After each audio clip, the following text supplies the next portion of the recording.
message is very simple today. There are so many cobwebs in the discussion of this matter. And I see my participation as an attempt to clear as many cobwebs as is possible. So that's what I intend to do today. Now, if you listen to the discussions, it does appear that we have an illusion, clear illusion. And that illusion is simply that the moral compass of our society is the clergy, is the lawyers, and so on. I think that is completely false. The vast majority of our people are not priests. The vast majority of our people are not lawyers. The vast majority of our people are not academics. They are the people who till the land in the rural communities. They are the drivers, the trotro drivers, the taxi drivers, and so on. They are the workers in the factory, and so on. The working people, just by their sheer numbers and so on, constitute the bulwark of our society. How many priests do we have in this country? Why should their commentary become so important? Why is their judgment so important to us and so on? For me, the judgment which is most important is the judgment of the people, the working people, the people who make us live, who if they stop to function, we will die. You understand? And they deliver their judgment not on a daily basis. They will deliver their judgment on December 7th, 2024. That is the judgment which is most important. Not the judgment of some demented priest. Not the judgment of some wayward lawyer and so on. So that's the first cobweb I intend to clear. Now the second cobweb I intend to clear is related to the first cobweb. And that is when people look at cases that happen, like this Attorney General's case and so on, and say that, oh, Ghana, our moral value has fallen so low. Why should Godfred Dami's moral value become the moral value of Ghana? It is not. It cannot be. Has never been. And I think it's an important cobweb to clear in this matter. Now, third cobweb. Anytime an issue comes up for discussion, there's a deliberate effort from the New Patriotic Party to create the impression that if you're a member of the NDC, or if you can be tagged as NDC, what you say doesn't matter. You should be ignored. Oh, it's only the NDC people who are doing this and that and that and that and that and that. It's important to establish that members of the National Democratic Congress, including their leaders, are as Ghanaian as any other Ghanaian. And they have a stake in the present and future of this country, even in the past of this country. Legitimate stake. I think it's important to establish this principle. The NDC, like the NPP, like the CPP, like the PNC, ought to be interested in establishing a system of justice which is fair. So it doesn't matter whether the statement is coming from NDC or NPP or PNC. The most important thing is whether that statement contributes to advancement as a society, whether that statement really furthers the administration of true justice or not. So it's NDC, it's NPP, it's PNC. It's totally irrelevant in this discussion. This tape what does it mean for the administration of justice in our country? It doesn't matter who recorded it. It doesn't matter who played it. It doesn't matter who held a press conference on it. The important issue is how does this contribute to the advancement of justice in our country. Finish.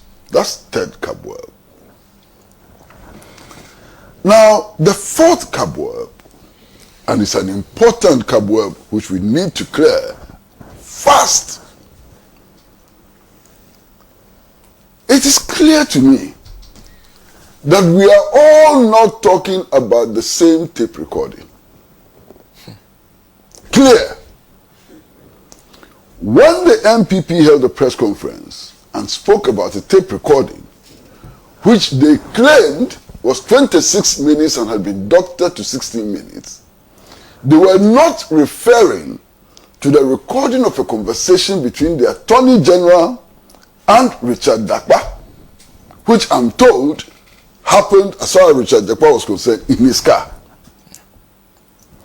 They clearly were referring to a tape recording of a meeting allegedly which took place in the house of a Supreme Court judge. So we are not talking about the same thing. And that clarity is important. Okay. Now, it has been said that the tape recording has been doctored.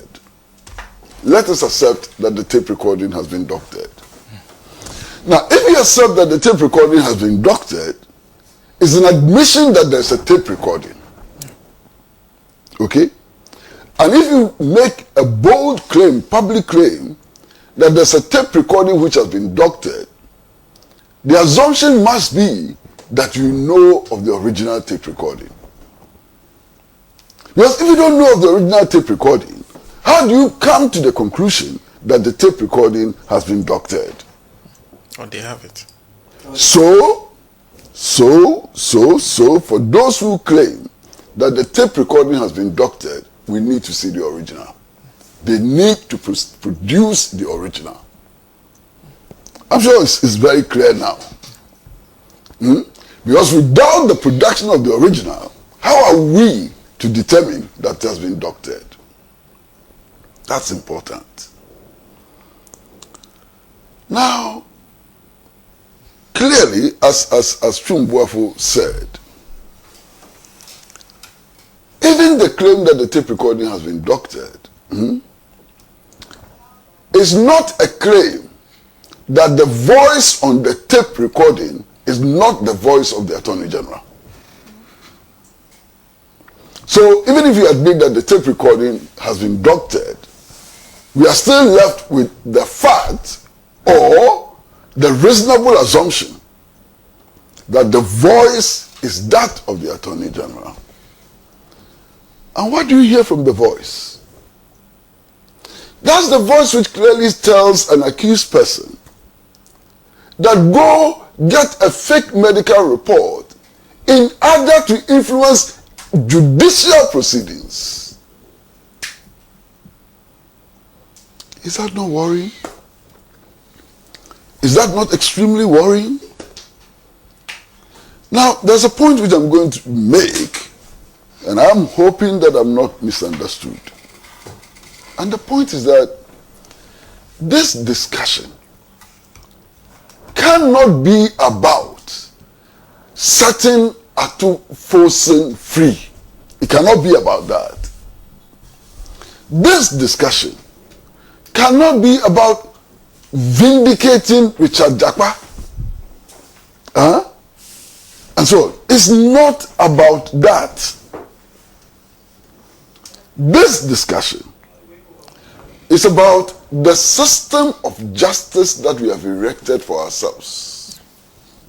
So this discussion essentially is about every Ghanaian, including members of the New Patriotic Party, including the Attorney General himself.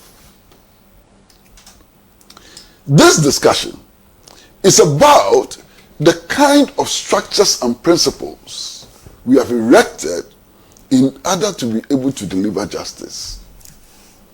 Look, if this practice is allowed to continue without checks and so on, it is very, very possible that Richard Dami himself will become a victim to it. Godfred. Godfred Dami will become a victim of this system.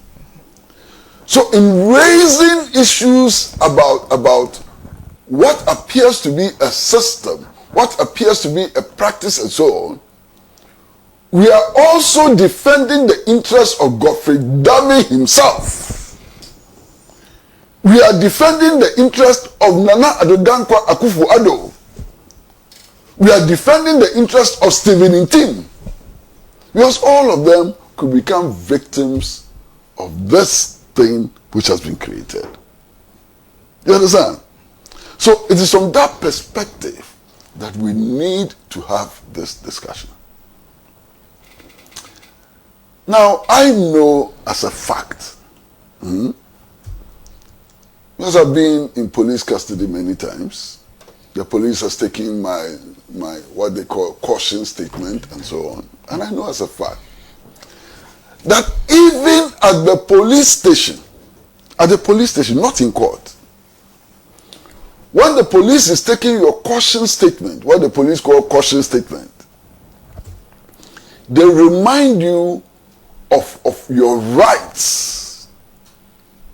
At that stage, they remind you of your rights to legal counsel and so on. And from what I know, if the police does not remind you of your rights and they take a statement from you, it invalidates that statement that they have taken. Okay? I also know from my little court practice and so on, that at least in some cases, some say all, I wouldn't go that far. In some cases, if you are charged and you do not have the capacity of securing the services of a counsel, the state is enjoined to provide you with legal counsel. Why?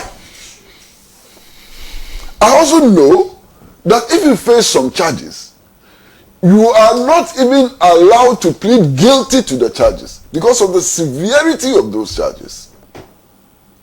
A plea of not guilty will be entered for you if you are charged with murder. The court cannot on its own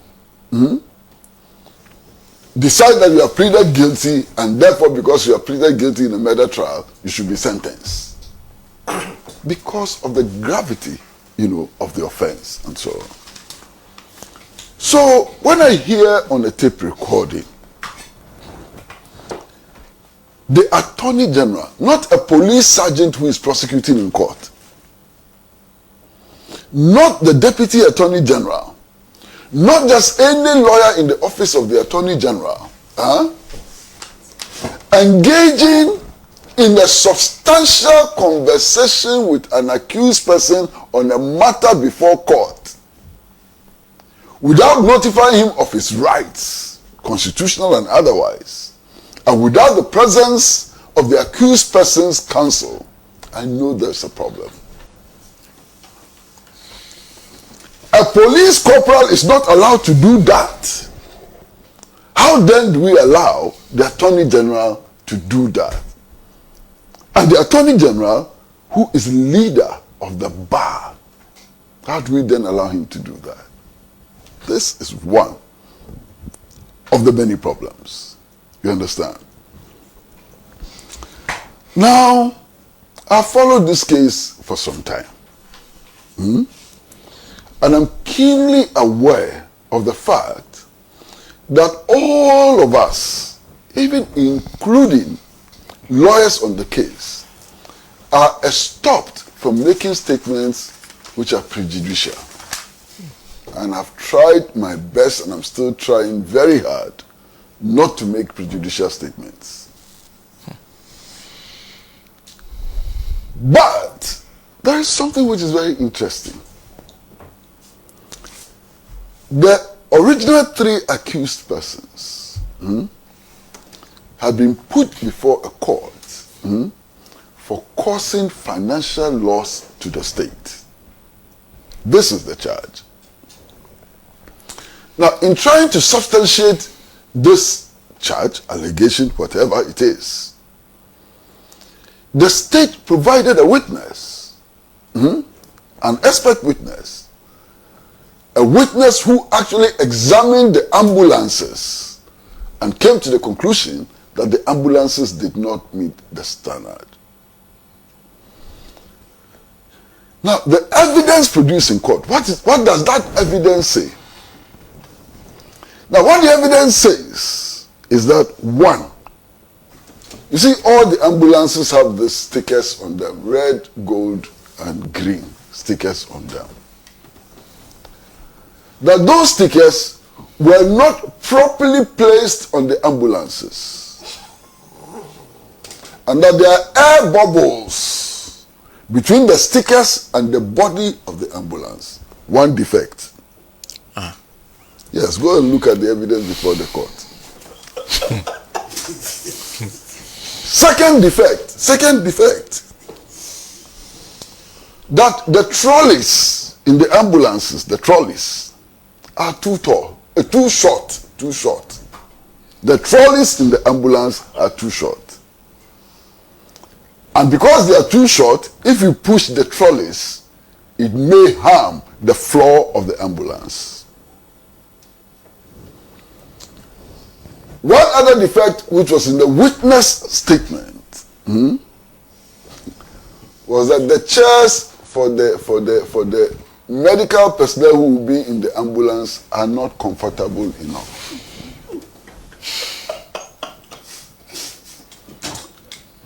Now, am I allowed to come to any conclusion on this matter? No, I'm not. I'm just stating the facts as have been made public. It is ultimately the judge who will decide whether this can constitute financial loss or not. You understand? Ultimately, it's only the judge. Who am I to come to any conclusion? You reject an ambulance because the stickers which were placed on them, between the sticker and the body of the vehicle, there are air bubbles in them.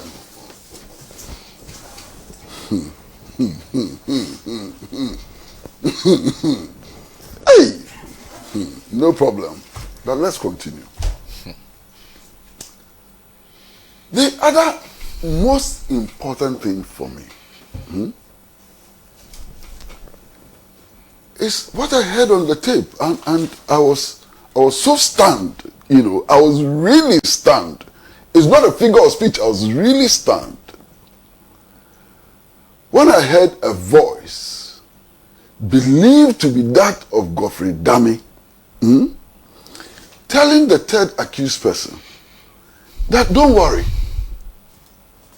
if you give this evidence in court, it will not harm you. So who will it harm? Who will it harm? And if does not at least raise a suspicion of coaching, what would raise that suspicion of coaching?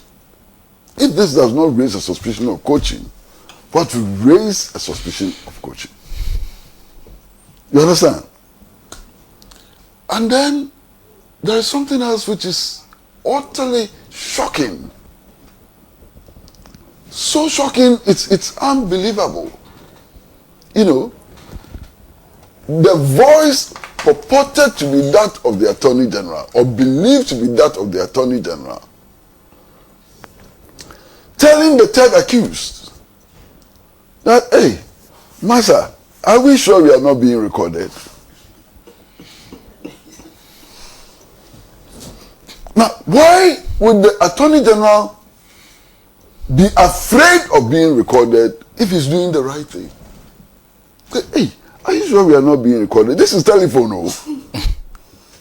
My goodness. What is happening?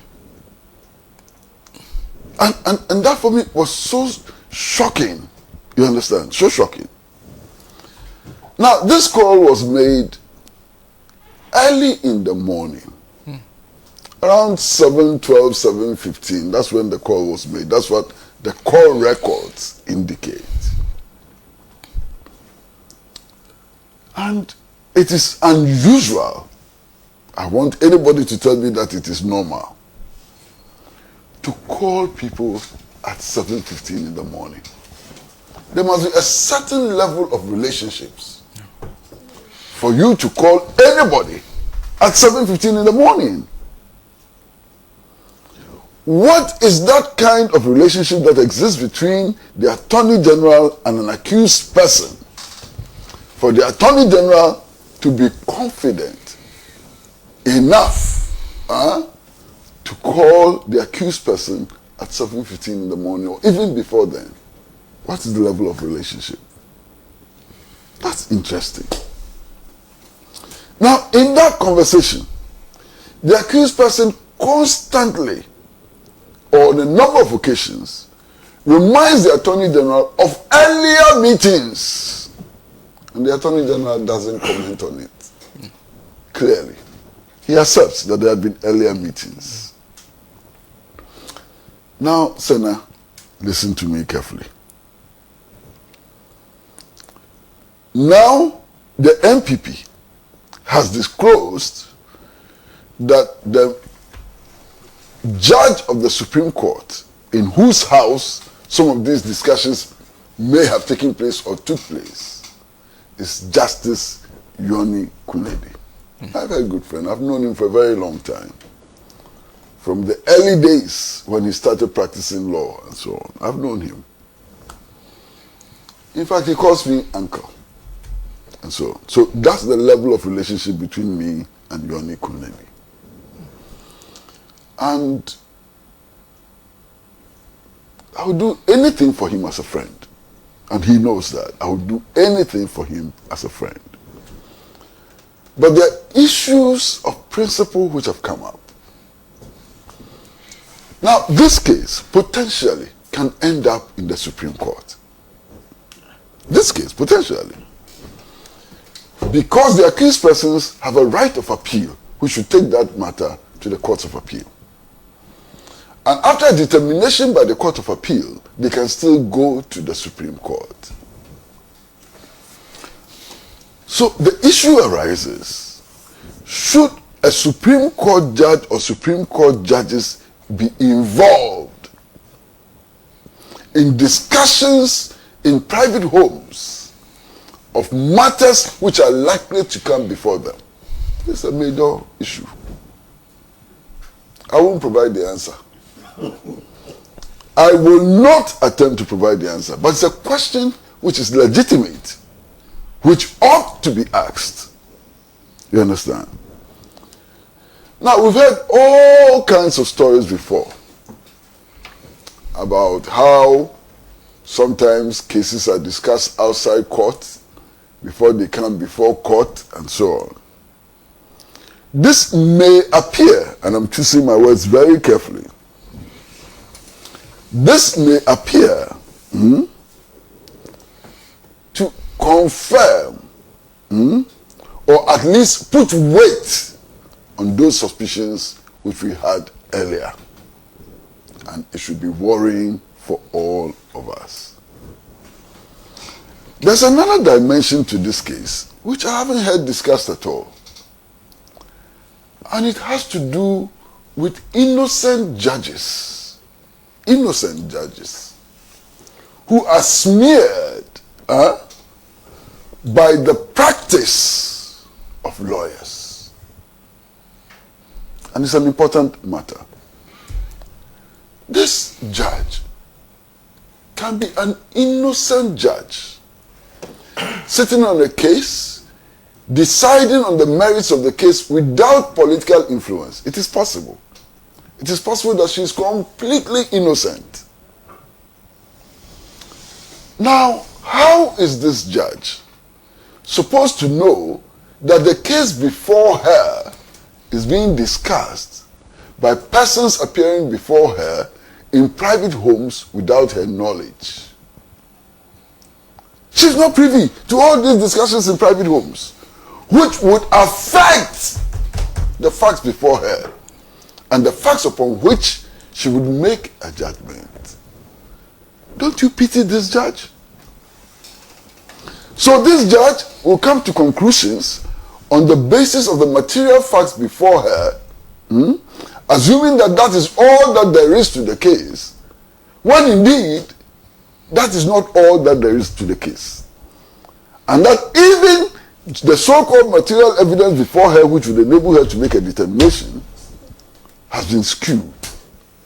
And she comes up with a judgment, and the public begins to ridicule her and attack her when she's innocent. So people who sit on the bench must be interested in this matter. Because it is they who sit on the bench who take the fall for the malpractice of lawyers. In some cases, the judges, we blame them. We call them names, and they are innocent. They could be innocent in some cases. They may not even be aware of the malpractice of the lawyers appearing before them. So it becomes extremely important for the judiciary itself to take an interest in this matter as a means of protecting its integrity, as a means of disallowing crooked lawyers to soil the image of the judiciary. It's an important dimension of this case. Now, you see, if this matter is not handled properly, Senna, if this matter is not handled properly, how can anybody, any institution, and so on, have the confidence that when matters involving them go before court, they will get justice? And if individuals, institutions, and so on cannot get the confidence that when matters involving them go before the courts, they can get justice, what would happen? People will go beyond the justice system in order to secure what, in their opinion, is justice. That is a clear path to anarchy. In the course of this discussion, a listener sent a text message that I found very offensive, and I asked you not to read it.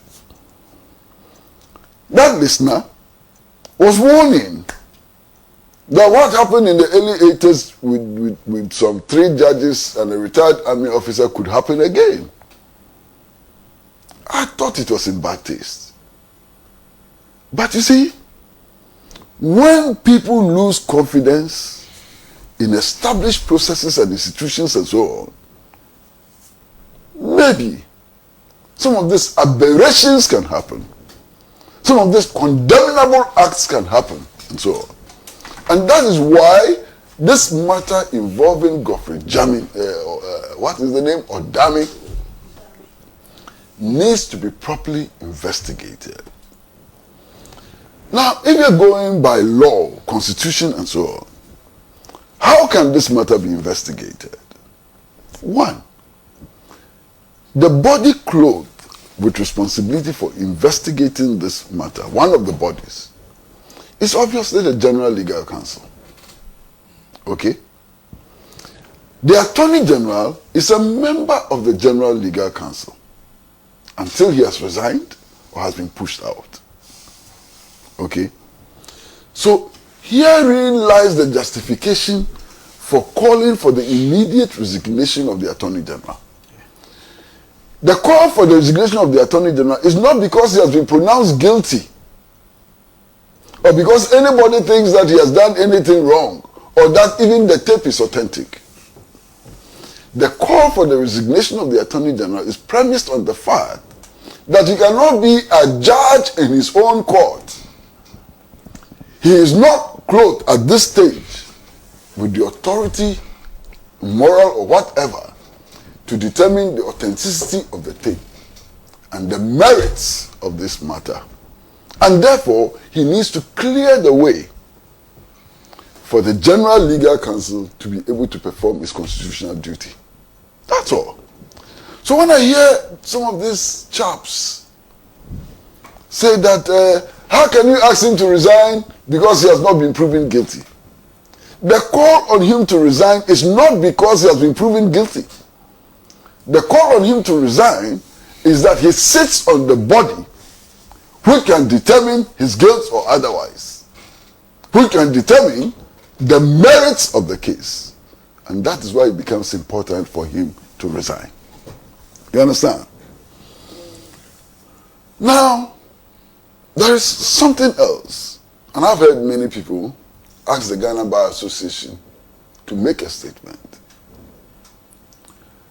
Now, it is not because the Ghana Bar Association is the moral compass of Ghana. It is not. It cannot be.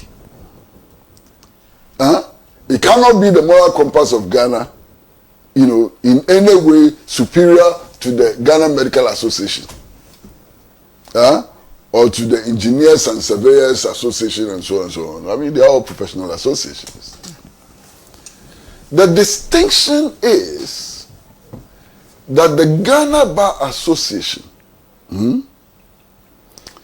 is a guardian when it comes to legal ethics. In much the same way that the Ghana Journalists Association superintends over adherence to the code of ethics of journalists. So it has a professional responsibility, not a moral responsibility. A professional responsibility to uphold the ethics of the profession.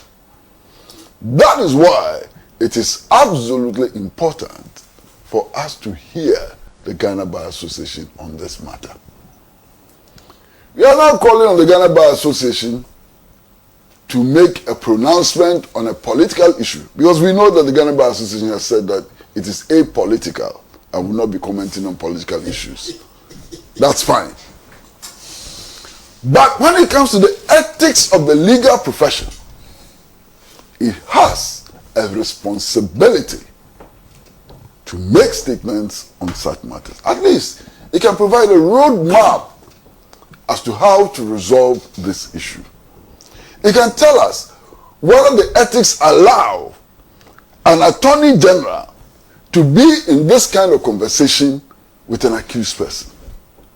Attorney General. Attorney General. Minister Attorney of Justice. General. Attorney General. He goes to court in a white wig. He wears a babe. He wears a gown in this tropical heat and so on. That's the man we're talking about. White gown. Pure white. No, not gown. White wig. Whoa! That's the kind of personality that we are talking about. She has some. Well, I pity her. To be honest with you, I really pity her. While we are still aping our enslavers, while we are still aping. So if you don't wear that thing, you can't think. If you don't wear that thing, you can't educate. If you don't wear that thing, what happens to you? I've said something before when I was younger, but now I think I'm older. I won't say it. But you see, just imagine somebody in the tropics who does not have an air-conditioned car, wearing, first of all, a black suit, with black socks and black shoes, with a huge black gown and covering his head, and driving from Akwetima to the high street, or what is now the John Atta Mills High Street. Yes, sir. Can you imagine what will happen to the person? Leader, my leader, you're always a leader. We love you. And one who I was a very stubborn backbench child. And so when this cinnamon in crown now, we have everyone